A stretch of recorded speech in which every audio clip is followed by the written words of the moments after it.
একেবারে ডিফারেন্ট স্টাইলের চিকেন কষা শিখেছি মায়ের কাছ থেকে, ইউটিউবে কোথাও পাবে না, কারণ এই চিকেন কষা মশলা ছাড়া আর ঝামেলা ছাড়া তৈরি করব।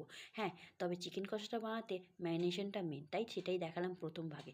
সবার আগে মাংসটা ধুয়ে সর্ষের তেল, নুন আর গুঁড়ো মশলার মধ্যে শুধু লঙ্কা গুঁড়ো, হ্যাঁ শুধু লঙ্কা গুঁড়ো, গুঁড়ো লঙ্কাটা যেহেতু বেশি খাওয়া ভালো না, তাই আমি একটু গোলমরিচ গুঁড়ো দিলাম।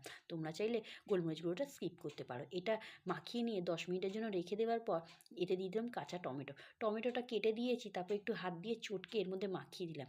তারপরে এর মধ্যে দিয়ে দেবো হচ্ছে টক দই। টক দইটা কিন্তু মেন, দিতেই হবে, স্কিপ করা যাবে না। টমেটোটা চাইলে স্কিপ করতে পারো। হ্যাঁ, এখানে আমি আমুলের টক দই ব্যবহার করেছি, কারণ এই টক দইটা টকটা কম। কারণ টক দইয়ে যদি বেশি টক হয় মাংসটা পুরো টকসে হয়ে যাবে, খেতে ভাল লাগবে না। ব্যাস, এই ম্যারিনেশনটা হচ্ছে মেন।